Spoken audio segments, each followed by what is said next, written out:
आज की ताजा खबर। नमस्कार, हरकारा न्यूज रूम में आपका स्वागत है। आज है 30 जून सोमवार का दिन और हम आपके पास लेकर आए हैं पिछले 24 घंटों की महत्वपूर्ण खबरें और जो खबरें इस बीच बन रही हैं उन पे हमारी निगाह रहेगी। हरकारा मतलब शोर कम रोशनी ज्यादा, और हम आपके पास लाते हैं एक न्यूज़लेटर जो ऑडियो और टेक्स्ट की शक्ल में आपके पास आता है और फिर हम यहाँ पर उसके बारे में बात करते हैं। मेरे साथ हैं राजेश चतुर्वेदी और गौरव नौरियाल। तो गौरव, आज क्या हैं जो खबरें बन रही हैं इस बीच? मॉर्निंग। आज सबसे जो एक महत्वपूर्ण खबर है वो पुरी से आती है। पुरी में जगन्नाथ यात्रा चल रही है। वहां पे भगदड़ से 3 श्रद्धालुओं की मौत की सूचना है और 50 से ज्यादा लोग घायल बताए जा रहे हैं। तो मुख्यमंत्री ने इसमें माफी मांगी है। हमने देखा तुरंत उन्होंने माफी मांगी कि भाई मैं श्रद्धालुओं से माफी मांगता हूं। एक ये महत्वपूर्ण खबर है। इसके अलावा पहाड़ों पे भी मानसून आ चुका है, तो यहाँ भी बहुत उथल पुथल मची हुई है। मानसून जब भी आता है आते हुए तबाही लाता है, आते हुए और जाते हुए। तो उत्तरकाशी, इधर बद्रीनाथ के इलाके, केदारनाथ के इलाके सड़कें डैमेज हैं पूरी। हिमाचल में भी यही हाल है। तो उत्तरकाशी में एक निर्माणाधीन होटल में मजदूर काम कर रहे थे, अचानक उफान आया तो 2 मजदूरों की वहां मौत हुई है। चारधाम यात्रा फिलहाल स्थगित कर दी गई है उत्तराखंड में।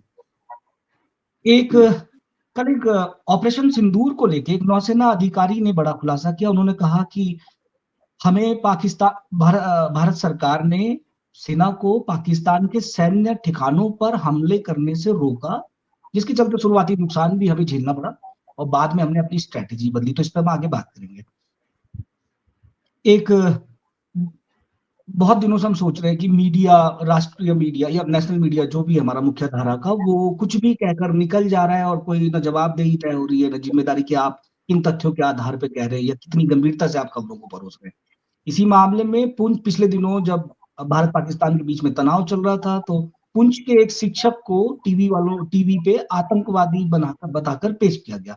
अब अदालत ने जी न्यूज, न्यूज 18 और भी अन्य जो मीडिया आउटलेट्स है उन पर एफआईआर दर्ज करने का आदेश दिया है कि इस मामले में एफआईआर दर्ज की जाए। भारत के रजिस्ट्रार जनरल ने नई अधिसूचना जारी की है कि 1 अप्रैल 2026 से नई जनगणना होगी और उन्होंने राज्यों से कहा है कि 31 दिसंबर तक आप अपनी वही सीमाओं में बदलाव कर लें। तो ये 2026 अप्रैल 2026 से ये शुरू होने वाला है पहला चरण। ये एक नई कवायद होगी देश भर में। ये महत्वपूर्ण खबर है।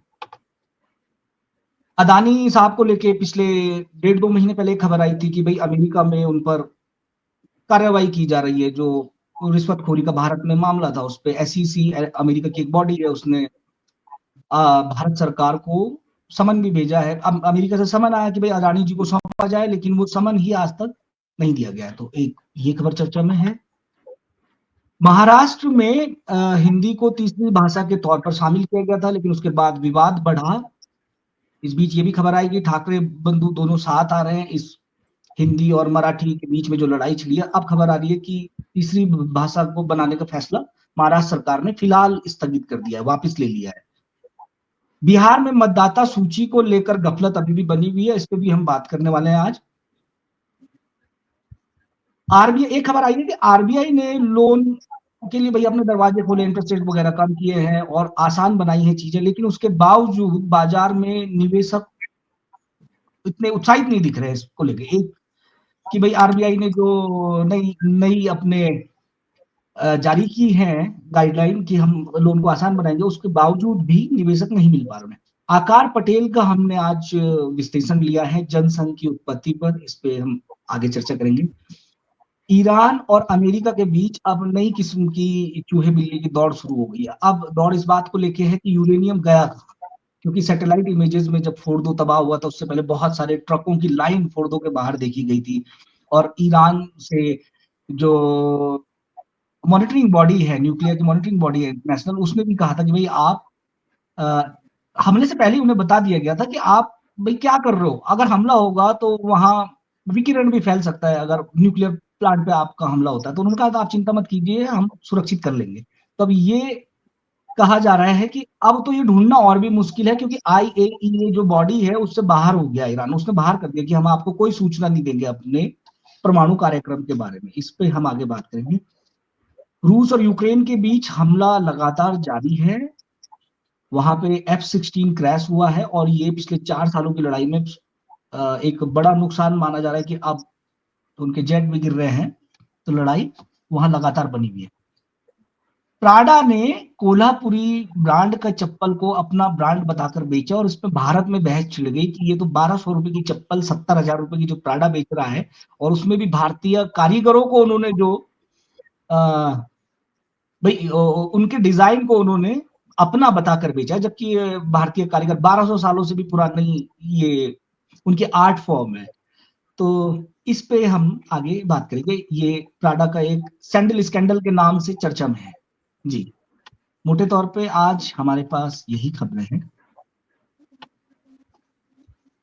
तो एक शुरू करते हैं जो जगन्नाथ यात्रा में जो भगदड़ हुई है, और जो 4 धाम में भी पीछे जो वहां भी जो ये सारे जो धार्मिक आयोजन है, पहले महाकुंभ में भी ऐसा हुआ था कि भगदड़ अच्छी थी। तो या तो बहुत ज्यादा तीर्थयात्री बढ़ गए हैं, श्रद्धालु बढ़ गए हैं, या फिर उसकी जो प्रबंधन की जो दिक्कत है वो मतलब लगातार एक तरह से दिक्कत बनी हुई है, और उसको लेकर फिर से जो जवाबदेही और पारदर्शिता की कमी लगातार रही है। हालांकि कल उड़ीसा के मुख्यमंत्री उन्होंने उसके बारे में माफी वगैरह तो मांगी, पर ये जवाब शायद देश को फिर भी नहीं मिल रहा है कि जब इस तरह की भीड़ इकट्ठी हो रही है तो उसको आप उसका सुचारू प्रबंधन किस तरह से कैसे कर रहे होंगे। राजेश। हाँ, ये जो बड़े आयोजन होते हैं जहाँ मतलब काफी तादाद में लोग पहुंचते हैं, खास करके धार्मिक आयोजन, ये हमने पिछले दिनों जो कुंभ हुआ, महाकुंभ इलाहाबाद का, उसमें भी हमने देखा कि वहाँ कई बार भगदड़ मची और कई लोगों की उसमें जान चली गई। और उस भगदड़ में मतलब जो लोग आज पहुंचते हैं उनका जनरली ये देखा है कि कोई उनका दोष नहीं होता, उनकी कोई गलती नहीं होती, वो मतलब बहुत निर्दोष लोग जो है उसमें अपनी जान गंवा बैठते हैं।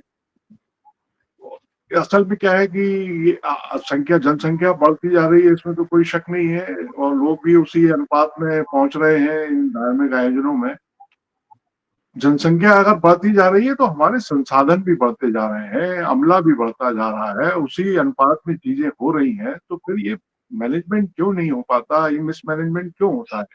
अब ये जो पुरी में जो कल ये जो जगन्नाथ जी की यात्रा में जो हुआ है हादसा है, भगदड़ मची है, उसमें खबर ये आई है कि भाई 1-1.5 किलोमीटर दूर वो खड़ी थी एम्बुलेंस, और लोग जो है जो भगदड़ में फंस गए उनको, घायलों को अपने हाथों से उठा के जो है लेके गए हैं अस्पताल। माने मुख्यमंत्री ने जो माफी मांगी है वो ऐसी नहीं मांगी है। हम लोग ये देखते हैं कि भाई खासकर ये जो निजाम चल रहा है उसमें तो इस्तीफे वगैरह तो होते ही नहीं है, और अपनी जो जवाबदेही है उसको स्वीकार नहीं किया जाता है। बड़े बड़े हादसे हो गए इस 20-10-15 सालों में, लेकिन बताइए क्या हुआ। अब मगर मुख्यमंत्री ने, वहां के उड़ीसा के मुख्यमंत्री ने माफी मांगी है, तो उनको ये इस बात का वो है कि कहीं ना कहीं गड़बड़ी हुई, इंतजाम किया नहीं गया, पुलिसकर्मी मौजूद नहीं थे वहां। जो लोग विक्टिम है, जो पीड़ित हैं, उन्होंने बताया है कि कोई पुलिसकर्मी नहीं था, एम्बुलेंस जो है 1.5-2 किलोमीटर खड़ी हुई थी, हम अपने हाथों से जो है उठा करके घायलों को अस्पताल लेके गए। तो सवाल वही है कि अगर आप सरकार हैं, अगर आप प्रशासन है, तो आपको ये अंदाजा है कि कितने लोगों को आप मतलब वहां एक तो न्योता भी दिया जाता है, बुलाया जाता है, लोगों को अट्रैक्ट किया जाता है। अब आजकल तो ये जो धार्मिक स्थान है वो बड़े मतलब एक टूरिज्म का भी एक बहुत बड़ा वो बन गए हैं। तो लोग जो है ऐड दिए जाते हैं, विज्ञापन दिए जाते हैं, लोगों को मतलब बुलाया जाता है, और लोग पहुंच जाते हैं तो फिर वो मिसमैनेजमेंट का शिकार हो जाते हैं। तो ये सरकारों को देखना चाहिए। और फिर होता क्या है, अल्टीमेटली आप फिर वो 20 लाख 25 लाख 10 लाख दे देते हैं, और वो 2-4 दिन इस खबर का हल्ला मचता है, और फिर चीजें जो है सेटल हो जाती है। अब वो हम लोगों ने तो महाकुंभ में भी देखा कि भाई सरकार ने या प्रशासन ने जो फिगर बताई, मृतकों का जो आंकड़ा बताया, वो मतलब उस पर विश्वास किया नहीं गया, और वो शंका बनी रही। और एक बाद में ये खबर आई कि साहब जो इंडिपेंडेंट एजेंसी ने जो जांच की उसमें कि साहब वो 70, 75, 80 करीब जो लोग मारे गए थे, जो सरकार ने 36 की फिगर बताई थी। तो अब इसमें भी जो है 3 मारे गए हैं और अनफॉर्चुनेटली 50 से ज्यादा घायल हुए, 6 की हालत गंभीर है। तो ये सरकारों को देखना चाहिए कि भाई आप अगर कोई आयोजन आपके यहाँ हो रहा है तो वो मतलब तसल्ली बख्श इंतजाम किए जाए, वहाँ लोगों को मिनिमम जो है परेशानी हो, दिक्कत। हाँ, उम्मीद की जानी चाहिए कि ज्यादा लोग उसमें, अभी बहुत सारे अस्पताल में भी हैं, कुछ गंभीर बताए जा रहे हैं, पर हम लोगों को उम्मीद करनी चाहिए कम से कम इसमें नुकसान हो जान माल का खास तौर पर। और ये जो लगातार हम देख रहे हैं कि ये जो कुप्रबंधन जो रहा है मोटे तौर पे, हालांकि अब ये भी सीखने की बात है और इसके स्टैंडर्ड ऑपरेटिंग प्रोसीजर्स की बात है। तो अगली खबर जो हम लोग उठाना चाह रहे थे वो ये जो मुख्य धारा की मीडिया जो संगठन ने उनके खिलाफ एफआईआर दर्ज करने की बात की है, क्योंकि उन्होंने एक शिक्षक को जो कि सरहद पे रह रहा था ऑपरेशन सिंदूर के दौरान, उसको उन्होंने बहुत ही बुरी तरह से उत्साहित होकर उत्तेजना फैलाने के लिए उसको आतंकवादी बताया। और उसको लेकर एक खबर है जो तो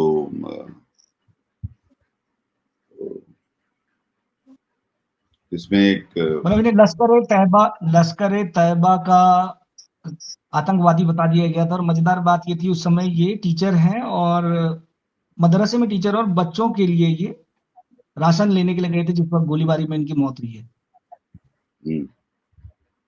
तो ये जो लगातार जो बहुत बड़ी बड़ी खबरें रही हैं, मेरे ख्याल से इसमें तो खैर ये अपने आप में मुझे लगता है कि अगर मैं कोई मीडिया स्कूल चला रहा होता किसी पत्रकारिता की विश्वविद्यालय में, तो मैं इन सारे जो खबरें जिस तरह से की थी हमारे देश के मुख्य धारा के चैनलों ने सिंदूर के दौरान, ऑपरेशन सिंदूर के दौरान, तो मैं उनका स्वर्णाक्षरों में जिक्र करता कि किस तरह की पत्रकारिता नहीं करनी चाहिए। और उसमें चाहे वो आज की रात रावलपिंडी में कब्जा हो और आज की रात कराची के में घुस जाना हो, और ये जो सारा जो कुछ चल रहा था, तो ये अपने आप में भी हमारे मतलब दरअसल मीडिया जो काम कर रहा होता है कलेक्टिव कॉमन सेंस को ही एक तरह से रिफ्लेक्ट करता है या कन्वर्ज करता है। तो उसमें इस तरह की जो बेहुदा, गैर-ज़िम्मेदाराना और झूठी, भ्रामक खबरें, और जिनका दरअसल मतलब जो है वो लोगों को अंधेरे में रखना है, तो उन पे तो कार्रवाई मेरे ख्याल से ज़्यादा होनी चाहिए इसमें। राजेश कुछ कह रहे हैं? हाँ, मैं ये कह रहा हूँ कि इसमें जो कोर्ट ने, जम्मू कश्मीर की जो कोर्ट है, उसने बड़ी इम्पोर्टेंट, बहुत महत्वपूर्ण टिप्पणियां की हैं। कोर्ट ने ये कहा है कि ये इन्होंने क्या है कि वो खबर चला दी, वो हम लोगों ने देखा कि वही कराची पे और कब्जा और बंदरगाह पे ये और वो सब तमाम खबरें तो चलाई ही। इस पर्टिकुलर केस में वो जो मदरसे के शिक्षक जो पाकिस्तान की गोलाबारी में मारे गए, और जैसा गौरव ने बताया कि वो बच्चों का राशन लेने के लिए गए थे और उनको पाकिस्तानी आतंकवादी बता दिया। इन्होंने इस खबर को चलाने के बाद ये कोर्ट ने कहा है कि माफी मांगी कि भाई हमसे गलती हो गई। तो कोर्ट ने अपनी टिप्पणी में ये कहा है कि गैर जिम्मेदाराना रिपोर्टिंग से हुई गलती को ठीक नहीं करती आपकी माफी। आपकी जो माफी है वो जो गलती आप कर चुके हैं उसको ठीक नहीं करती है, खासकर उस समय जब जम्मू कश्मीर में तनाव चरम पर था और भारत ने पाकिस्तान पर, पाकिस्तान अधिकृत कश्मीर में ऑपरेशन सिंदूर चलाया था। माने ऐसे नाजुक और संवेदनशील जो है वक्त में आपने ये जो खबर चलाई, गलत खबर, ये वहां क्या माहौल खड़ा कर सकती थी, क्या हालात बना सकती थी उस समाज में, उस सोसाइटी में जो उसको झेल रहे थे, जिसका उसका सामना कर रहे थे उस दौर में। आगे और कोर्ट ने और भी इसमें टिप्पणियां की हैं कि जो है वो अदालत ने कहा कि प्रेस की स्वतंत्रता संविधान के अनुच्छेद 19(1)(a) के तहत लोकतंत्र का महत्वपूर्ण हिस्सा है, लेकिन यह आजादी अनुच्छेद 19(2) के तहत उचित प्रतिबंधों के अधीन है। जैसे मानहानि, सार्वजनिक व्यवस्था, शालीनता या नैतिकता। माने कोर्ट ने कुल मिला के ये नैतिकता की और जो संवैधानिक दायित्व है मीडिया का भी, उसकी याद दिलाई है कि भाई आप उसी दायरे में रह करके आजादी प्राप्त करते हैं, हासिल करते हैं। आप चाहे जब हर कुछ अपने कथित एजेंडे के लिए नहीं कर सकते। तो ये कोर्ट ने कहा है। और मैंने वो ये भी कहा है कि भाई इस खबर से उस परिवार को बहुत दुख पहुंचा है, बहुत तकलीफ हुई है कि आपने जो है पाकिस्तानी आतंकवादी बता दिया। तो ये महत्वपूर्ण टिप्पणी है कोर्ट की। नहीं, इसमें सिर्फ ये भी है इसके अलावा कि इसका जिम्मेदार कौन है, कहाँ से, मतलब होगा ये कि जो सबसे आखिरी का जो एक स्ट्रिंगर या रिपोर्टर होगा उस पर को टांग दिया जाएगा। पर दरअसल ये फैसले तो अलग तरह से होते हैं, और जहां पर ये फैसले किए जाते हैं उनको भी थोड़ा सा पकड़ के बताना चाहिए कि ये एक खबर अडानी को लेकर है, जहां पर एक सम्मन्स हैं जो अमेरिकन कोर्ट ने जारी किए हैं अडानी के लिए, जो एक मामला है अमेरिका में जिसको लेकर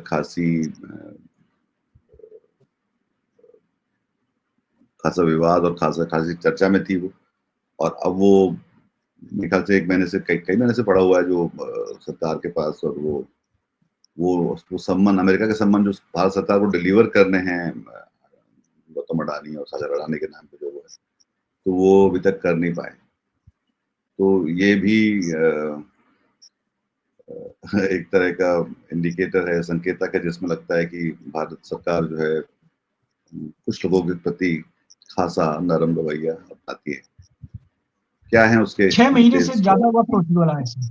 6 महीना, ये नवंबर 2024 में समन जारी हुआ था अमेरिका से, और 6 महीने से बीत चुके हैं, अभी तक ये सौंपा नहीं गया है। जबकि भारत सरकार ने पहले स्वीकार कर लिया था, विधि मंत्रालय ने, कि भाई हम ठीक है समन ले लेते हैं, आगे जारी करेंगे। लेकिन 6 महीने बीतने के बावजूद ये अभी तक तो सर्व नहीं किया गया है। इस बीच जो है सरकार और अडानी कई जगह प्रकट होते रहे। कल वो जगन्नाथ यात्रा में भी थे, उन्होंने, उनके सब तरफ विज्ञापन आते रहते हैं, सब तरफ वो सार्वजनिक जीवन में लगातार दिखते रहते हैं। भारत सरकार के इस विशेष उसको वो नहीं मिल पा रहे हैं कि जहां पर वो उनको सम्मान देने का जो काम उनको एक अंतर्राष्ट्रीय कन्वेंशन के तहत मिलता है। ये हेग के तहत आपको एक सम्मान देना है आपके यहाँ के व्यक्ति को, तो भारत सरकार को वो नहीं मिल पा रहा। तो ये भी एक रेखांकित करने वाली बात है।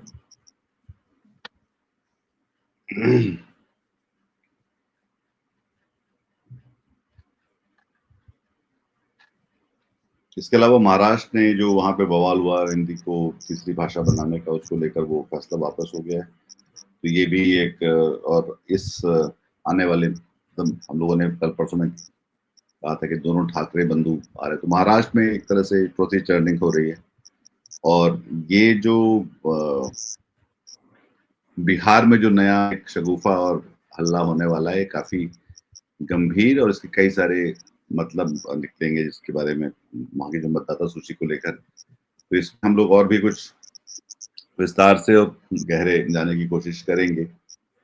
पर राजेश, ये इसमें अब क्या शक है कि ये जो है एक नई समाधान से ज्यादा एक नई समस्या की तरह जो है वो लाया जा रहा है जनता के बीच, कि जो मतदाता सूची वाला जो मामला है, और एन वक्त पे जो नहीं, ये तो देखिए, ये कहीं खबर पड़ी थी कि ये कि बिहार में ही नहीं है। जैसे हम लोगों ने डिस्कस भी किया था कि बंगाल में भी पत्र पहुंचे हैं, और वहां भी ये प्रक्रिया, ये जो सुधार है, ये गहन परीक्षण है, पुनरीक्षण है, ये वहां भी होगा। और बारी बारी से पूरे देश में इलेक्शन कमीशन ये करने वाला, ये खबर कहीं मैंने देखी थी। तो ये तो होगा, लेकिन जो इसमें जो कुछ बुनियादी जो दिक्कतें हैं या जो सवाल हैं, चिंताएं हैं, वो यही है कि भाई इसमें जो लिखा है कि 2003 से पहले जिनका नाम मतदाता सूची में था, उन्हें नागरिक माना जाएगा जब तक कोई अन्य जानकारी उनसे संबंधित ना मिले। लेकिन 2003 के बाद जो मतदाता पंजीकृत हुए हैं, उनको अपनी नागरिकता साबित करने के लिए अपने खुद के साथ साथ अपने माता पिता का बर्थ सर्टिफिकेट देना होगा और नागरिकता के दस्तावेज देने होंगे। बस ये एक जो चीज है कि अब देखिए, व्यवहारिक दृष्टिकोण से हम लोग अगर देखें तो हमारे में से ही हम अपने लोगों में से ही, अगर जैसे हमारे पास कल ये आ जाए, जहां मैं रहता हूँ मध्य प्रदेश में, मान लीजिए रहता हूँ, हमारे पास ये अगर आ जाए कि आपको जो है हमारे बच्चे के पास आ जाए या किसी और के पास आ जाए कि भाई आपको जो है अपने माता पिता का भी देना है बर्थ सर्टिफिकेट। बर्थ सर्टिफिकेट बनने की जो माने जो बाइंडिंग है या इसको जो आवश्यक किया गया, कब से किया गया? क्या मतलब 50 साल जब हम लोगों का जन्म हुआ तब बर्थ सर्टिफिकेट बनते थे क्या? क्या डिलीवरी जो है, जो जो प्रसव होते थे वो क्या सरकारी अस्पतालों में और उसमें ही हुआ करते थे क्या? अब देश में मतलब बहुत जगह वो जो सर्टिफिकेट होता है स्कूल का, हाई स्कूल का या मिडिल का, उस आधार पे जो है चीजें तय होती थी। और पहले तो ये भी होता था कि साहब जो है वो पिताजी गए या चाचा जी गए स्कूल, उन्होंने जो डेट ऑफ बर्थ बताई वो स्कूल में दर्ज कर ली जाती थी। तो सवाल ये है कि ये जो चीज मांगी जा रही है इसने बहुत बड़ी मतलब सवाल चिंताएं खड़ी की हैं कि आप जो है आपको अपनी नागरिकता साबित करनी है और उसको साबित करने के लिए ये दस्तावेज आपको लगाने हैं। अब इस पूरी प्रक्रिया में एक और चीज जो एक सवाल जो उठता है कि फिर आपने जो तमाम जगहों पर जो केवाईसी में आधार को की बंदिश लगा रखी है या उसको जो आवश्यक कर रखा है, इवन हम लोग देखते हैं कि वोटर लिस्ट में नाम जुड़वाने के लिए क्या मांगा जाता है हमसे पहचान के लिए? आधार मांगा जाता है या वो कुछ और दस्तावेज है, जो पैन कार्ड है या वो लाइसेंस है, ड्राइविंग लाइसेंस है। माने आधार का नंबर एक स्थान है आज की स्थिति। अब ये जाहिर है ये जितने भी जो मतदाता सूची में नाम दर्ज हुए हैं इनमें ये सब दस्तावेज लगे हुए हैं, आपको उनकी तस्दीक करनी है। मगर अब मान क्या रहे हैं आप कि आप जो है जन्म प्रमाण पत्र लेकर आइए, तो बर्थ सर्टिफिकेट जो माता पिता का भी मांगा गया है, ये एक जो है सबसे महत्वपूर्ण यही चीज है जो लोगों को परेशान कर रही है और तमाम तरह के सवाल पैदा कर रही है। और उन सवालों में ये भी सवाल है कि इसको जो है बैकडोर से एनआरसी को ही लागू करने का प्रयोजन है दिखाई पड़ता है।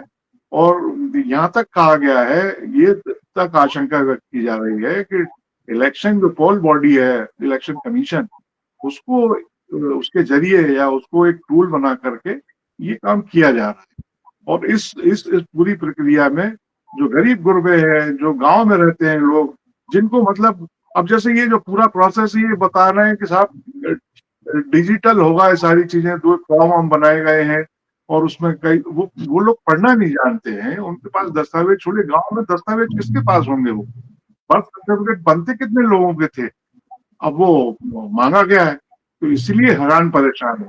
और जो टाइम है वो भी करीब 25 दिन का टाइम, 25 दिन में आपको ये सब करना है, वरना आपका जो नाम है वो सूची से बेदखल कर दिया जाएगा, काट दिया जाएगा, आप मतदाता नहीं रह जाएंगे।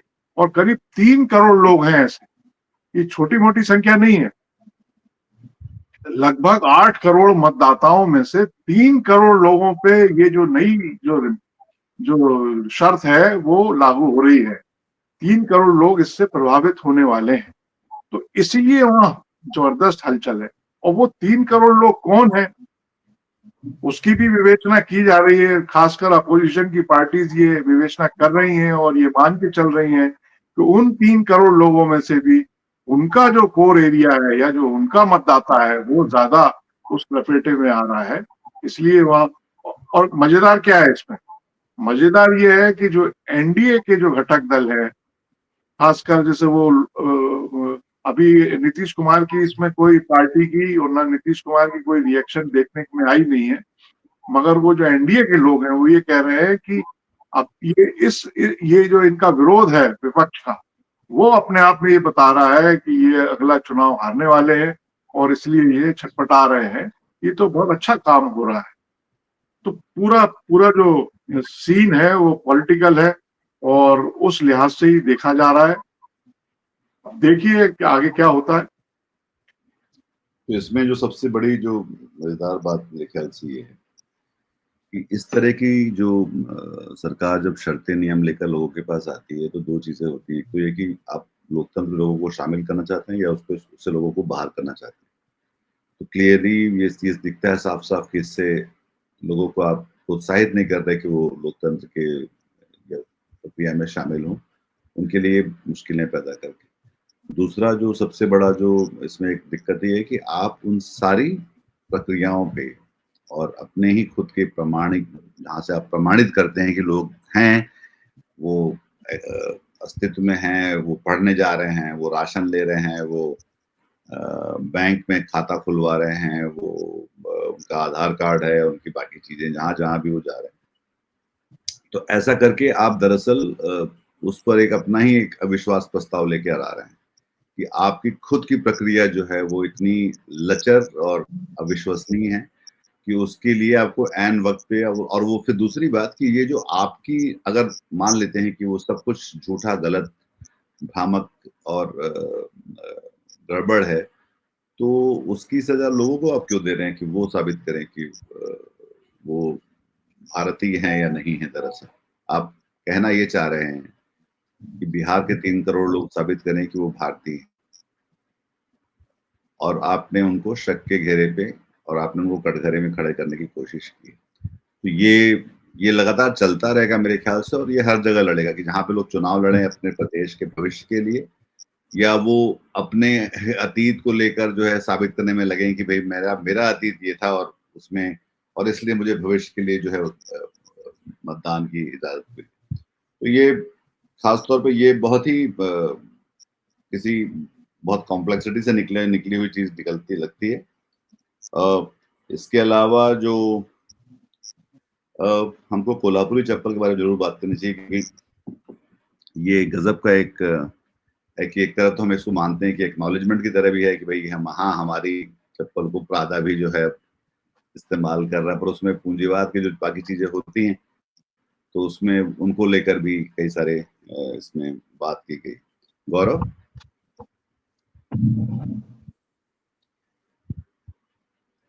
गौरव आवाज आ रही है? जी जी जी जी।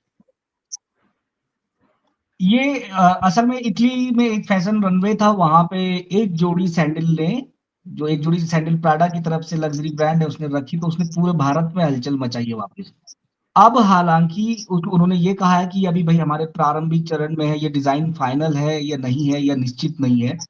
और उन्होंने इसको मान्यता भी दी है कि भाई ठीक है, ये हम मानते हैं कि ये भारत का ही डिजाइन है। कोल्हापुरी चप्पल जो 1200 साल पुराना, 12वीं सदी तक जिसका वो जाता है, डिजाइन की जड़ें जिसकी 12वीं सदी तक जाती हैं, बोला उन्होंने मान लिया है कि हाँ ठीक है, ये भारत का ही है। और उन्होंने महाराष्ट्र चैम्बर ऑफ कॉमर्स को, जो इसके मैनेजमेंट है, उन्होंने महाराष्ट्र चैम्बर ऑफ कॉमर्स को एक जवाब लिखा है जिसमें उन्होंने कहा है कि भाई हम इसको मान्यता देते हैं कि ये भारत की विरासत है और हम उसकी डिजाइन परंपराओं का सम्मान करते हैं। तो ये कह के प्राडा के प्रवक्ता ने बाकायदा माफी मांगी है इस विवाद के आने के बाद। लेकिन सवाल ये उठता है कि भाई आप कहीं से भी ये तो प्राडा का मामला है, ऐसे तो न जाने आप कितने डिजाइन कहाँ कहाँ से उठाते होंगे, उन पे अपना लेबल चिपकाते होंगे, अपना प्राइस टैग चिपकाते होंगे और उन्हें पेश कर देते होंगे। ये तो इतना मशहूर चप्पल है ना, पूरे हिंदुस्तान में ही आदमी पहचानता है कि भाई कोल्हापुरी चप्पलों का नाम हर एक ने सुना ही है, अपने जीवन में एक बार सुनता ही है आदमी। तो यही सवाल उठता है ये कि भाई बड़ी कंपनियां आखिर बिना ये आपको क्रेडिट दिए हुए।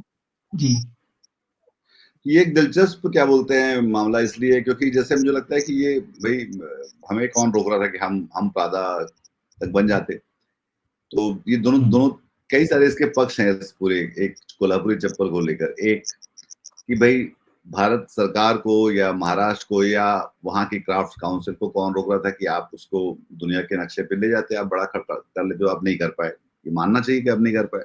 हालांकि कोल्हापुरी चप्पलें बेहतरीन चप्पल होती है, मैं तो बहुत बड़ा मुरीद हूँ, मैं बहुत इस्तेमाल करता हूँ। पर दूसरे और दूसरा ये कि जैसे कि Khalid khadi village industry board हमारा जो है ना, मतलब वो उसी से जैसे कि बाकी चीजें निकली, जो फैब इंडिया तरह की चीजें निकली, तो उन्होंने एक अच्छा डिजाइन सेंस लेकर आए और उन्होंने ज्यादा बड़ी एक तरह से दुकान खड़ी कर ली। तो ये मेरे ख्याल से एक पक्ष तो है कि ये एक उसको एक्नॉलेज कर रहे हैं आप, कि आप पहचान दे रहे हैं कि हाँ ये एक बेहतरीन सैंडल या एक चप्पल है जो पाँव में आप पहन सकते हैं और जिसको उसका एक डिजाइन ठीक है। तो ये जो काम हमको करना था, ये एक तरह से वो पैदा नहीं किया।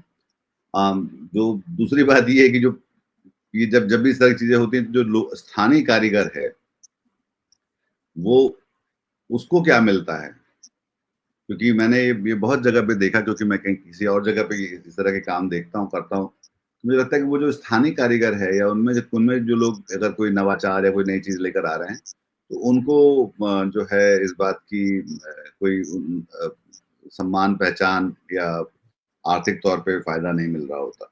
तो वो एक दूसरा एक पक्ष है जिस पे ध्यान देना चाहिए। तीसरा जो है वो ये कि ऐसी और कितनी चीजें हैं इस देश में जिनको लेकर कोल्हापुरी चप्पल उनमें से एक हो सकती है। मतलब मैं बहुत ज्यादा गमछों को हमेशा देखता रहता हूँ कि कौन सी जगह पे किस तरह के गमछे, और मैं देखता हूँ कि उसको लेकर भी कोई सरकार जो है उसको कोई लेकर कोई उसके पास कोई योजना या सोच नहीं है उसको लेकर। तो कल को जब कोई डिजाइनर कंपनी उठा के बोलती कि ये जो असम का गमछा है या ये जो संबलपुर का जो चीज है वो बेहतरीन है, तो हम फिर अपने पहचान के और उसको उसके जो उसको बोलते हैं इंटेलेक्चुअल प्रॉपर्टी को लेकर हम उसमें फंस जाएंगे। इंटेलेक्चुअल प्रॉपर्टी अपने आप में दिलचस्प चीज है, क्योंकि वो भी पश्चिम से आई हुई है। हमारे यहाँ तो कोई ऐसा हमारे पास कंसेप्ट है कि किसी की इंटेलेक्चुअल प्रॉपर्टी, मतलब जैसे कि इतने सारे मंदिर और इतनी सारी चीजें बनी है, ताजमहल जैसे बना है, या तो हमें जिन्होंने बनाया है उनके बारे में हम क्या कुछ जानते हैं, कौन पढ़ाता है उसको। हमारे जो पाठ्य पुस्तक है वो ये बताते रहेंगे कि नहीं नहीं ये फलाने थे, नहीं ये ढिकाने थे, और वो हिंदू था, मुसलमान था, ये हम पढ़ाते रहते हैं। पर जिसने उसको सालों लग के जो मेहनत से सोचा, बनाया और खड़ा किया उन उन उन उन उन, उन उत्पादों को, या वो जिसको अगेन वो बौद्धिक संपदा जिसको हम कहते हैं, उसको लेकर हमारे पास न तो इज्जत है, ना हमारे पास उनकी खुद की, और न ही क्या बोलते हैं हम उनके बारे में सोचते हैं, वो हमारी प्राथमिकता में है। अगर कल को कोल्हापुरी को भी कुछ होगा तो हमें पता है कि वहां पर किसका फोटो छपेगा, जब वो कलाकार होगा या जो शिल्पकार होगा, या फिर कोई किसी चिर परिचित नेता की तस्वीर आपको वहां पे कारण ऐसा कुछ हो गया। तो इसलिए ये दिलचस्प है, इसको थोड़ा सा और थोड़ा सोचना चाहिए कि देश में ऐसी और कितनी दिलचस्प चीजें हैं जो कि जिनको लेकर दुनिया तो मान रही है, और वो सिर्फ शून्य नहीं है कि भारत ने दुनिया को शून्य दिया। भारत ने दुनिया को कोल्हापुरी चप्पल भी दी, और जिसको लेकर शायद और हम क्योंकि ये काम खुद ठीक से नहीं कर सके, तो ये अच्छी बात है कि कोई विदेश की डिजाइनर कंपनियां जो है इसको पहचान दे रही हैं और इसको एक भले विवादों के जरिए पर एक चर्चा में ला रही हैं, और उसको और उसकी जो कारीगरी को स्थापित करने की कोशिश कर रही है, जो कि बेहतरीन और बहुत सुंदर। तो आज का न्यूज़रूम हम यहीं पे खत्म करते हैं, या कुछ रह तो नहीं गया इस बीच महत्वपूर्ण खबर हमारे? एक खबर रह गई है, पहलगाम हमले पे जो नौसेना अधिकारी का एक खुलासा आया है कि भाई हमें भारत सरकार, हमारे राजनीतिक नेतृत्व ने कहा कि पाकिस्तान के सैन्य ठिकानों और एयर डिफेंस सिस्टम को निशाना नहीं बनाना है। तो शुरुआत में वो 2-3 दिन की गफलत के चलते भारत को भी नुकसान उठाना पड़ा। उसके बाद उन्होंने स्ट्रैटेजी बदली और फिर बोला हमने फिर हम पूरी तरीके से वापस आ पाए इस लड़ाई में। तो एक ये खबर थी छोटी सी।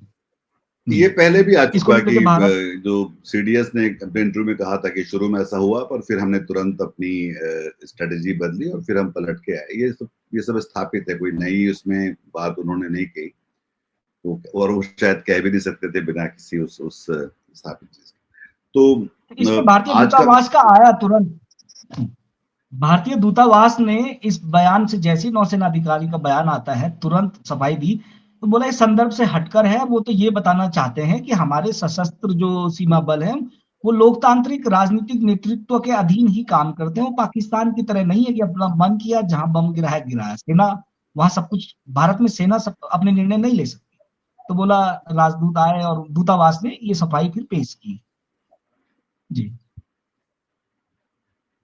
राजेश आप कुछ करें। एक खबर, हाँ एक खबर और है जिसका जिक्र कर देते हैं कि वो पिछले महीने जो ऑपरेशन सिंदूर के दौरान हिंदुस्तान का चेहरा रही कर्नल सोफिया कुरैशी, जिनके बारे में मध्य प्रदेश के जनजातीय मंत्री विजय शाह ने अपमानजनक टिप्पणी की थी। पूरे देश ने देखा, दुनिया ने देखा क्या टिप्पणी की थी, उसकी बताने की जरूरत नहीं है। उन पर मुकदमा दर्ज हो गया और एसआईटी सुप्रीम कोर्ट के निर्देश पे जांच कर रही है, जांच चल रही है अभी। तो बहरहाल शुरू में भारतीय जनता पार्टी की, चूंकि मध्य प्रदेश में सरकार है, केंद्र में सरकार है, तो मतलब वो सब तो हुआ, हाई कोर्ट में हुआ, सुप्रीम कोर्ट में हुआ, माफी मांगी उन्होंने 3-3 बार। तो बीजेपी ने शुरुआत में एहतियातन जो है उनको, चूंकि मंत्री हैं तो सरकारी गतिविधियों से दूर रखा, पार्टी से दूर रखा, थोड़ी सी एहतियात बरती, दूरी बना के चली। लेकिन उनको कल जो है सरकार की तरफ से अल्टीमेटली एक काम सौंपा गया, मुख्यमंत्री मोहन यादव ने एक जिम्मेदारी दी, और वो एक जो खिवनी अभ्यारण्य है वहां आदिवासियों के परिवारों को बेदखल कर दिया गया था, तो उस समस्या को सुलटाने की जवाबदारी उनको दी। तो वो लंबे अरसे बाद पब्लिक में दिखाई दिए। तो ये एक खबर थी कि मतलब वो जो टिप्पणी थी वो अपनी जगह है, वो जो कानूनी उसमें जो चल रहा है कामकाज प्रक्रिया चल रही है वो अपनी जगह है।